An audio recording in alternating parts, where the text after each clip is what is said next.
Hello, hello, hello. Welcome. Thank you, everyone, for joining me today to what I think will be a nice, engaging, thought-provoking conversation. That's what we do here, on Page for Life.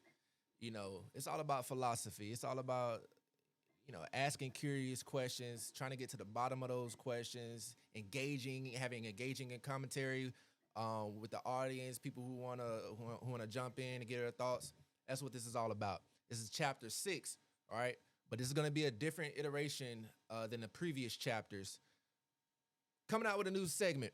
I'm calling it Page and a Prompt. My name is Elliot Page, and I'm going to use some prompts. I'm going to use our good old buddy AI. Let's give it up for AI. Yes, sir. Yes, sir. Yeah. So, um, hey, we're here. We're in the age of AI, ladies and gentlemen. So, with that, I am going to use the AI chatbot as my personal research assistant and co-host. Okay, I'm going to ask the chat, not the chat as in the audience, but the chat bot. I'm going to ask it a series of questions that maybe the audience wants to dive into, or myself have kind of tossed around in my head, and try to get to the bottom of it. Right? Maybe we get some answers. Maybe we don't. Right? If we don't, that just drives the conversation forward even more to in search of those questions, or answers to those questions, I should say. All right. So if you hear me refer to the chat bot as chat, then so be it. But I also could be referring to you guys, the chat. All right. It's a little ambiguous. And yeah, so this segment is going to be called Page and the Prompt. All right. So with that being said, let's go ahead and jump into this. All right. I already did my prompts, letting chat know what we're doing today. Um, basically, and maybe this helps folks out who aren't used to prompting. All right, and if you're not doing that, you definitely should. All right. Hey, because anytime new technology has come on board, you need to get with it. All right, we can't just be so scared, be so hesitant to jump on this technology because it's here. People are investing into it. It's going to change society. And so we can't get left behind, all right? Just because our own personal opinions about, our concerns with where this technology can go and what we as a people can be affected by it. So, got to use it responsibly, respectfully, and that's what we're doing here. So I told him to act as my personal research assistant and talk show co-host, and I'm gonna ask some various questions. I said, "Can you achieve that?" It said, "I got you, my brother." So let's go ahead into it. I got a document here that I'm gonna use to just copy and paste stuff, um, just so you guys aren't bored by me typing it in. All right. So what's our first question I'm gonna ask? All right, chat. I got a question for you. What is artificial intelligence? That's the topic of today, ladies and gentlemen. What is artificial intelligence? Let's go ahead and get educated. Thinking, thinking, thinking, thinking. Okay. Wow. Oh, we got some things to read here. Okay. All right. It says that is $1 million question to kick us off. If we're going to be the definitive voice in this, we have to look past the magic and see the mechanics. At its most basic, artificial intelligence, or AI, is the quest to build machines that can perform tasks that typically require human intelligence. Things like reasoning, learning from experience, and solving complex problems. All right. So let's pause right there. And this was going to happen periodically through this. And honestly, this might get broken up into two parts, based off the time, how this progresses, and seeing what we're doing on time. All right. And so yeah, I'm gonna chat is my co-host, so I'm gonna just bounce back and forth. It tells us something, I'm gonna say, all right, um, I got questions or I got thoughts on that, and then we're going to continue reading. All right, and so it says it's the quest to build machines that perform tasks that typically require human intelligence. So that part right there lets me know, okay, the people who are concerned with us getting replaced by these machines, I guess have a valid reason to be concerned because that is the actual motive behind this. They're designed to do everything that we as humans do, all right? To reason, to learn from experience and solve complex problems. Wow, okay. Um it says the three ages of AI. So the first age, it says the age of logic, reactive machines. It says think back to 1997 when IBM's Deep Blue beat Gary Kasparov at chess. Chess. I do remember hearing this story here and there. There was a master chess player, grandmaster, I think that's what they call him. Um, uh, they built a model to try to beat the grandmaster. Um, and so that was back in 1997, right? So this is before things like this, like YouTube, right? Obviously, this is like during the age of the dot com bubble when the internet was really being, I would say, mass produced in a way, getting it to consumers. Computers have been around since the 60s, 50s or 60s, if my memory serves me correct. But they were these huge. There was this. They filled one computer filled an entire room, right? So it was not very consumer friendly. But back, late '80s, going into the next decade to late '90s, going into the new millennia, it started to become consumer friendly. All right. So the second age is the learning part, the machine learning and deep learning. Um, this is where things got human-ish. Instead of telling us the computer rules, we started giving it massive amounts of data and letting it figure the rules out for itself. Machine learning, showing a computer 10,000 pictures of cats until it recognizes a whisker anywhere. Okay, so they're getting into the training part of it. The deep learning, using neural networks, layers of math inspired by the human brain to handle complex things like voice recognition or medical diagnoses. So the voice recognition being the Siri or Alexa. Hey, I'm old enough to remember when Siri and Alexa came on board. Game changer, game changer, right? Hey, do we have let's see. Yeah, game changer. I was here trying to find my sounds over here. Game changer when they came on board. I mean, what? You mean it? I had my own personal assistant. They gave it a name, Alexa. I didn't even have to name it. Come up with a creative name myself. I gave it Alexa. I tell Alexa something.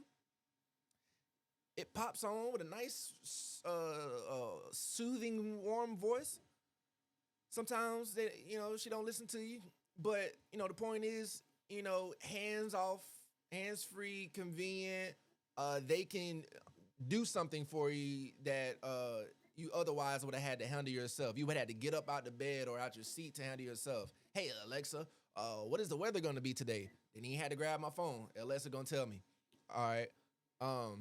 Okay, and so for the third age, the age of creation, I believe this is where we are right now. Oh, without even reading ahead, it says it right there. Yeah, this is where we are right now as of 2025, about to be 2026. New Year's is 2 weeks away. Generative and agentic AI. All right. This is where, and without even reading, I just know these keywords here. Generative.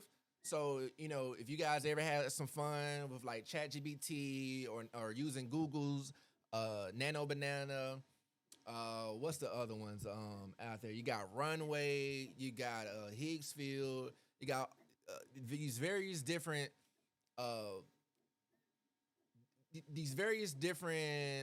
models and apps and stuff like that where they can generate, say, an image or a video. And it's very fun. It's very fun to play with, right? And then you got the agentic AI, which basically you can use the AI as your agent. You know, so um, you can have the AI um, create a workflow for you. So these are for the people in the corporate space, pretty much, where you know they got their own personal assistant, pretty much where they can draft up emails, sift through calendars, and really just I'm not even doing it justice. It's really a lot of things can get done using these agentic AI models. So Gemini here has told me this is the world we're living in right now. We've moved from AI that just analyzes to AI that creates. Okay, writing scripts, generating photorealistic video, and now even using AI agents that can book your flights or manage your calendar autonomously. Okay, all right. So that's where we are right now. Okay, what other questions I have for AI? Let's go into this one. How long has AI been around? Because people have been doing research on this, I think even going back to the 70s. There's a guy named George Hinton I know who did some great work, and they call him the godfather of AI. He did some great work with it. And so here we go, ladies and gentlemen. It says, chat has told us it's much older than people think. While it feels like a 2020s phenomenon because of ChatGPT, the quote unquote brain behind AI has been under construction for nearly 80 years. It says if we were filming a documentary, here's how we would sequence the timeline. The Big Bang. The formal birth happened in mid 50s, but the theory started with Alan Turing. Great mind. Great, man, just unbelievable mind. That within the likes of like Einstein and things of that nature. In 1950, he published a paper asking, "Can machines think?" and created the Turing test. It says right here, the christening. The term artificial intelligence wasn't actually coined until 1956 at the Dartmouth Summer Research Project. A group of scientists got together thinking they could solve the mystery of thinking machines in a single summer. I guess that didn't happen. It says they were a bit optimistic on that. Hey, but great forward thinking on that. All right. The roller coaster. Here we go into the 60s to the 90s. The industry didn't grow linearly. It went through massive booms and AI winters. Okay, so there was a bit of an ebb and flow. Okay, people probably got very enthusiastic about it. Other people were probably like, man, these people are crazy. Why they putting all their time, money, and energy into this? We are way far off. We can't see the future like you. So we're not enthused like you are. So they probably went to, that's probably where their down periods. Like, man, I can't get nobody on board with this. Can't get any support. People aren't curious like I am. So it probably died off. And then probably with the a sci-fi movie or a book gets written and it piques people's interest, and then boom, we got the excitement again.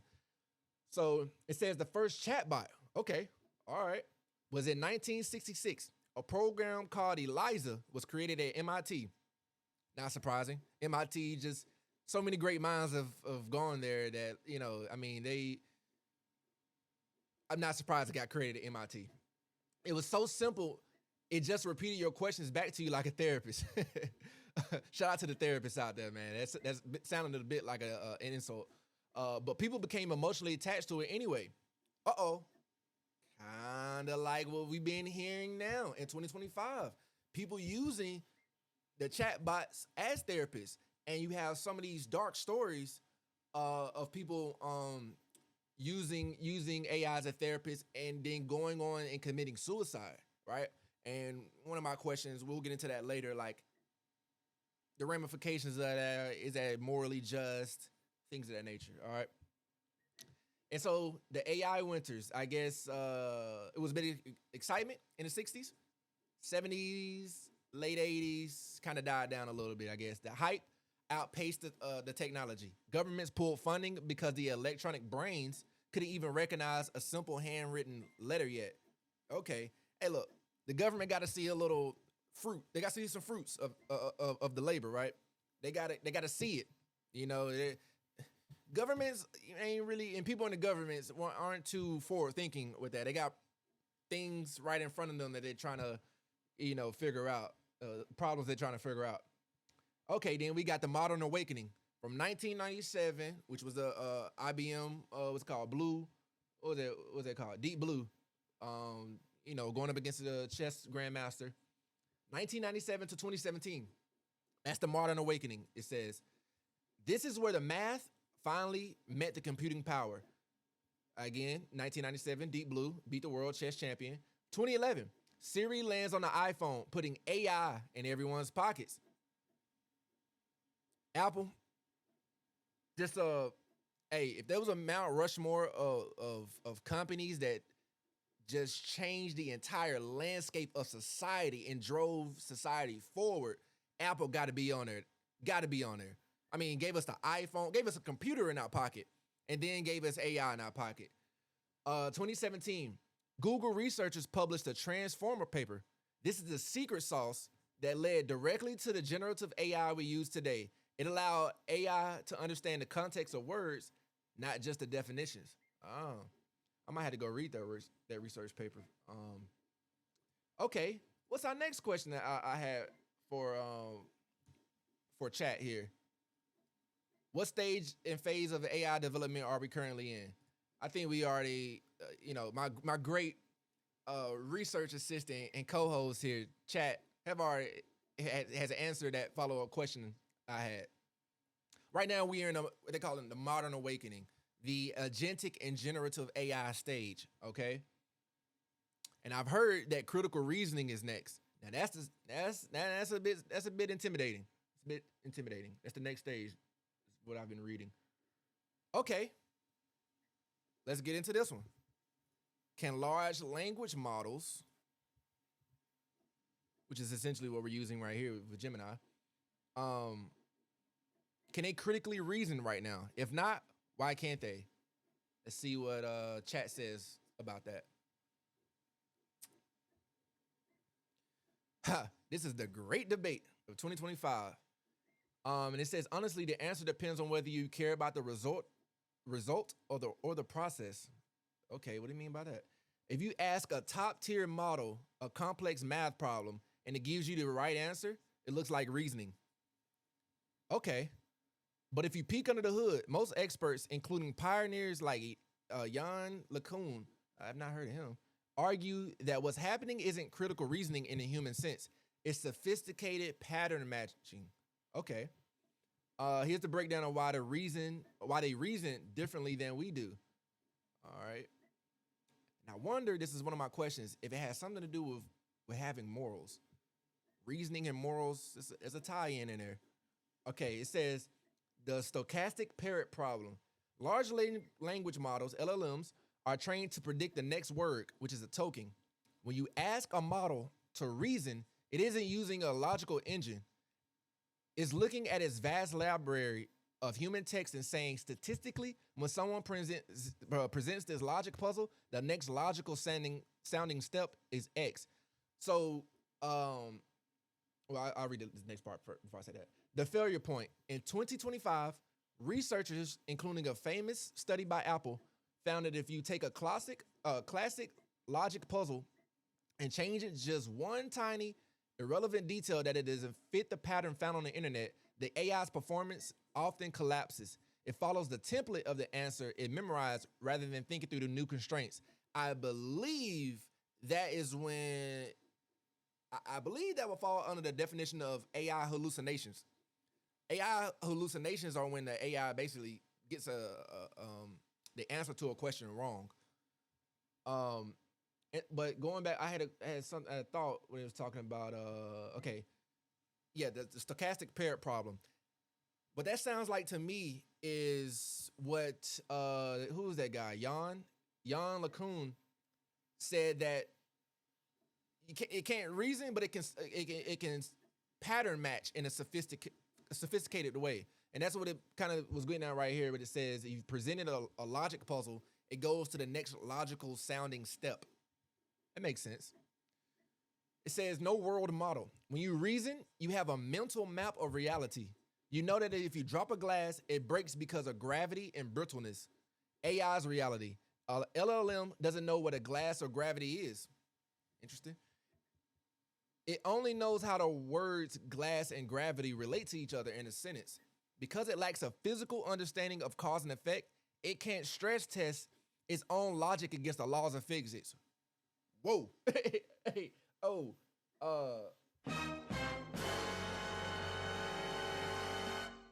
hey, hold on now. All right, hey, stay with me. Hey, what Chad Ochocinco say? Stay with me now. Now we talking about some complex things. We're talking about dimensions. Essentially, AI, it doesn't live in this dimension, so to speak. So it can't reason because it doesn't have a concept of the things in that dimension that would affect that dimension, right? Talking about the glass and the gravity. It's not living in that realm, so how would it be able to reason that thing, it can't get to those reasonings because it doesn't live in that dimension. Okay, that kind of sort of makes sense here. All right. Moving on. It says the lack of system 2 thinking. Psychologists talk about system 1, which is fast, intuitive, automatic, and system 2, slow, deliberate, analytical. Most LLMs are all system 1. They spit out the first thing that comes to mind.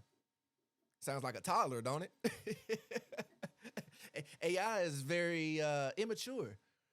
Okay, the 2025 update.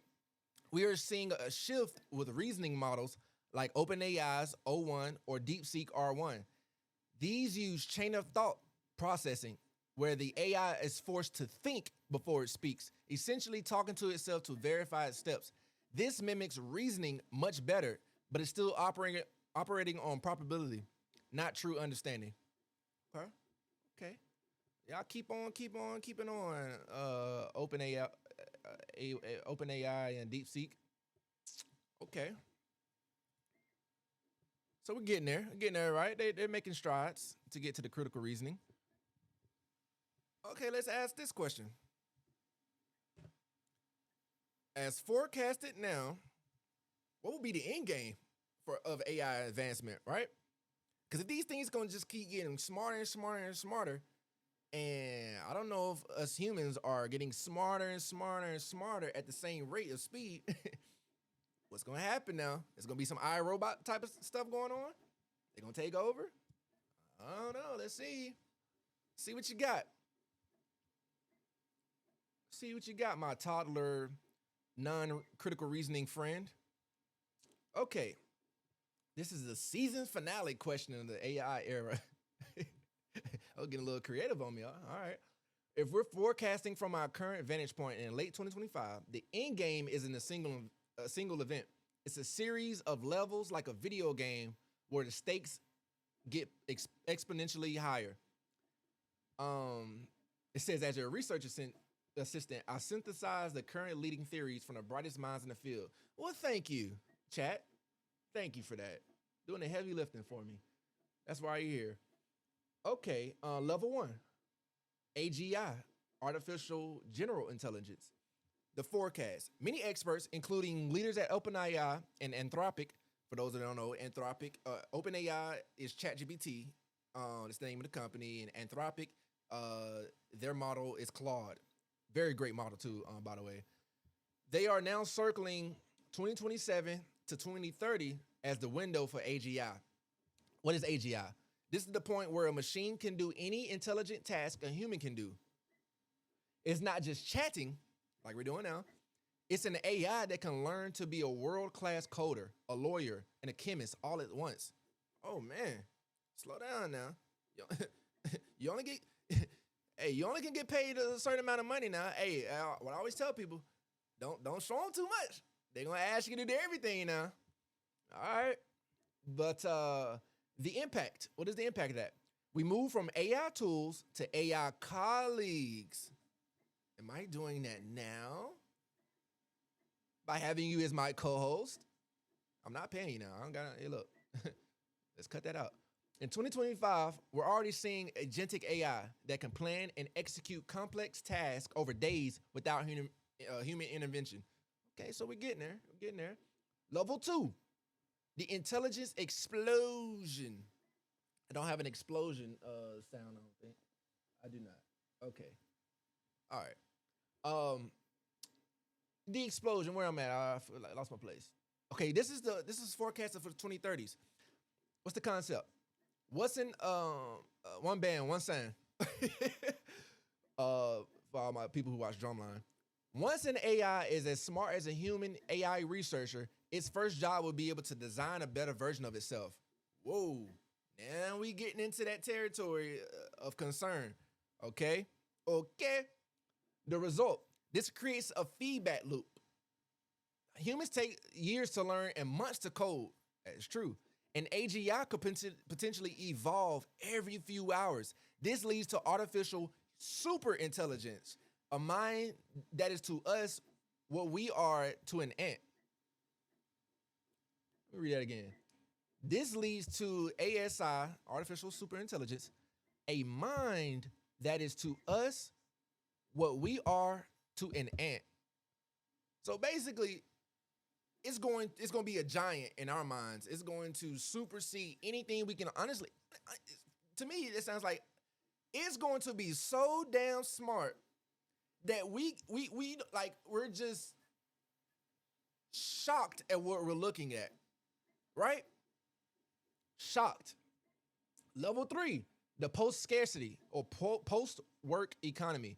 I think this is what Elon was talking about, right? Elon was talking about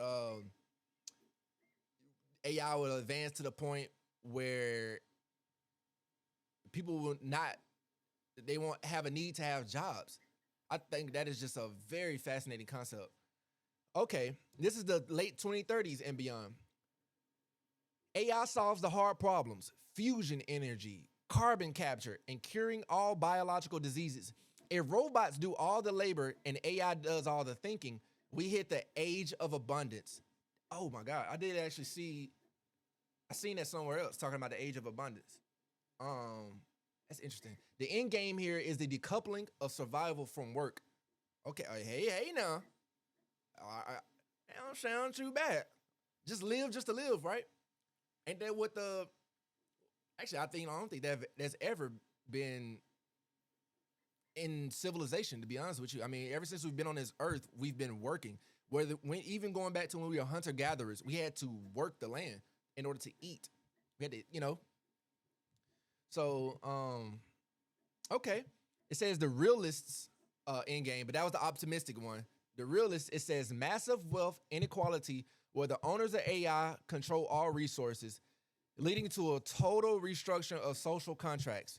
Think universal basic income on a global scale.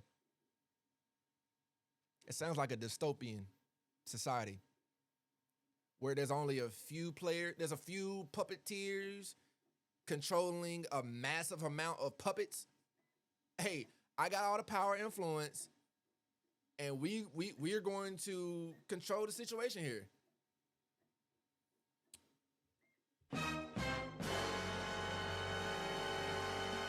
Yeah, I don't like that.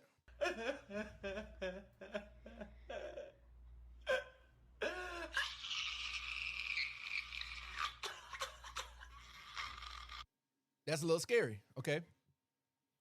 All right. What else we have? Okay, this is something I like. All right. This is what I like right here. Hey, I'm a history buff. I love history. I love history because there's nothing new under the sun. Hey, for all my Bible loving folks out there, for all my faith loving Christians, that's in Ecclesiastes, one of my favorite books, probably my favorite book in the Bible. It says there's nothing new under the sun. Man, we've seen everything. Man, there's nothing new going on here. History tells us that. History repeats itself. We all heard that phrase. And so and what's the other one? If you do not know your history, you are doomed to repeat it, right? So I love history, man. It really gives so much perspective. And in knowing history and in knowing all of the technological advances The eras where there was a technological boom, something, a new product, a new way of life, a new system got invented, and at first it's change, right? So people just aren't in tune with change. They aren't that doesn't it's scared of change, right? And so it's a scary situation for them.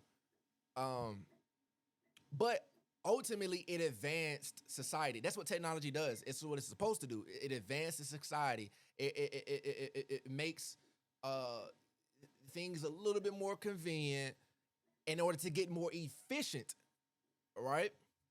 So it's not. I mean, just can't look at it like a bad thing, man. Just change. That's all. Um, and so what I know by knowing history is people have been scared about technology before, like the internet, right? Y2K, people thought the internet was going to take over the world. That was the whole thing, right? People were throwing Y2K parties. I was a little young. I was 5 years old, so I don't remember the Y2K era. I just hear about it. Um, yeah, man, people were going crazy. Thank you, my co-host. It's just such a fantastic history repeats itself question. Um, it says the parallels are eerie, but there is one massive difference: the speed of the punch. Okay. When the internet arrived, it was like a slow moving fog. With AI, it's a tidal wave. Here's how the two panics compare and why the current one feels a lot heavier. Okay. Dang, I feel like I'm talking weird. There's a little slow feedback. This voice, well, my voice. It's okay. It says the privacy versus surveillance fear. The 90s. People were terrified of putting their credit card numbers into a browser. I understand that. There were massive fears that the internet will be a wild, wild west where hackers stole your identity. In 95, only 8% of users had ever bought anything online because the trust wasn't there. Makes sense. Today, with AI, the fear has evolved from someone will steal my data to this machine is consuming my identity. We aren't worried about hackers. We're worried about AI using our voice, our art, and our faces to replace us. It's not theft, it's erasure. Hmm. Okay, the end of truth. In the 90s, we worried about misinformation on forums and the rise of spam. People wondered, how do I know the person in this chat room is who they say they are? Valid. Today, with AI, the impersonation fear is the number one concern for the general public. Around 78% in recent surveys, we've gone from, is this person real, to, is this reality real? Deepfakes have made it so we can't even trust our eyes or ears in a way the 90s the 90s internet never could. There's a lot of, I don't know if y'all up on game about some of these deep fakes, some of these AI generations, especially with Gemini, Google Gemini's Nano Banana. Boy, it's getting really supremely realistic. I mean, if it didn't have that watermark down there at the bottom right, so people can get got for real. I think what's the name? Some celebrity got they were sending dang it, man, I can't think of it, man. If y'all know, y'all can pull it, y'all know what I'm talking about. It was a celebrity who sent like $50,000 to this person that was impersonating an AI personality. It was like an AI influencer on Instagram and stuff. And they were sending them the money, they were tricking an AI influencer essentially, but they thought it was a real person. That's how realistic this stuff is getting. Okay, it says the job panic, efficiency versus extinction. In the 90s, the internet was seen as a productivity tool. People thought it would make people thought it would make us work less and have more leisure time. Boy, were they wrong. The anxiety about the digital divide, the people who would have access to the web and those who wouldn't. Boy, were they ever wrong about that. A great thought, great concept. Oh man, we get more efficient with things. We can work less and have more leisure time and really live as humans are supposed to live. Yeah. Motherfuckers are still working. I mean, people are still working 12-hour shifts out here or more.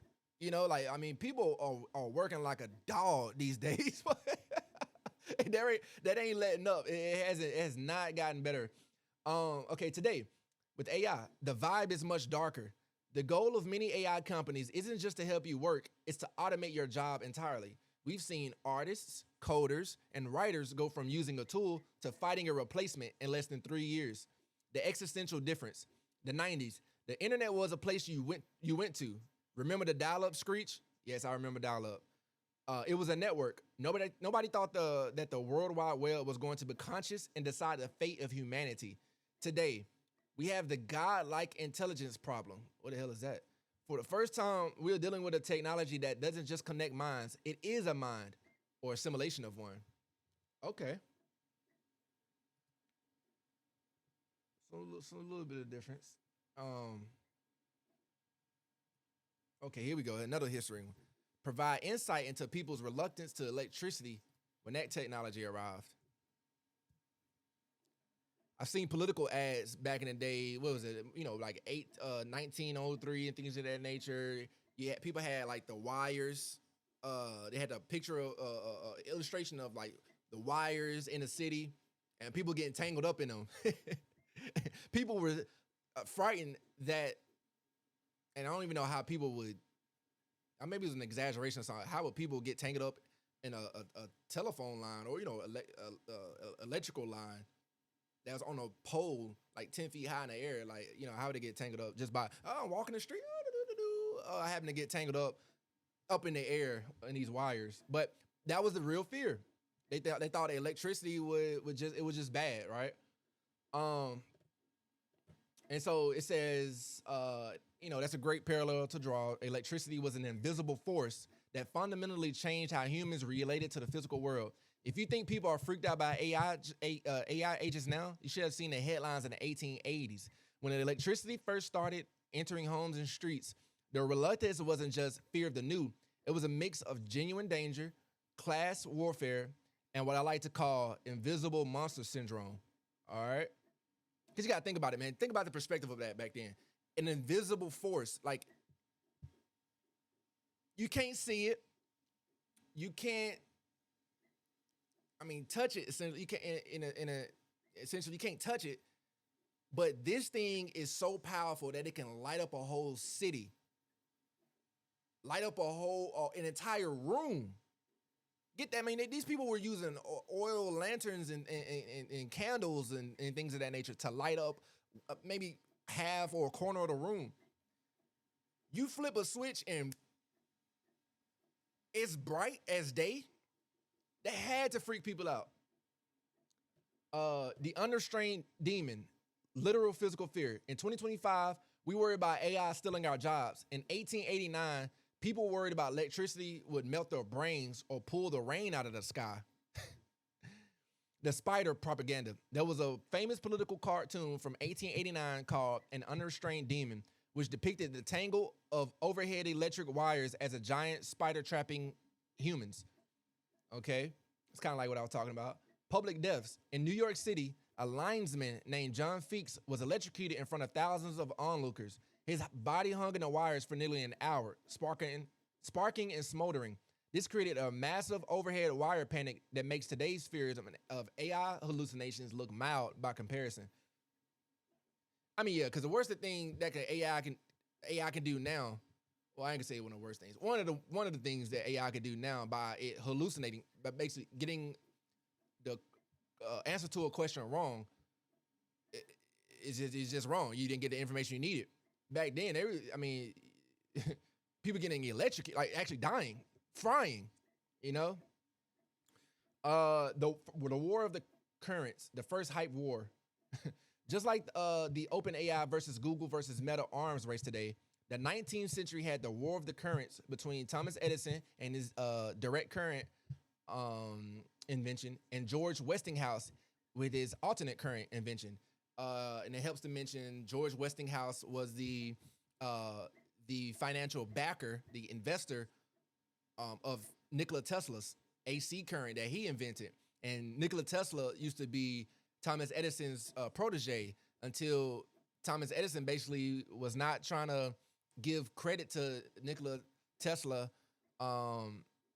And, man, he basically was sunning him, Like he wasn't giving him. He just is treating him in a treating him like he wasn't such an intelligent mind.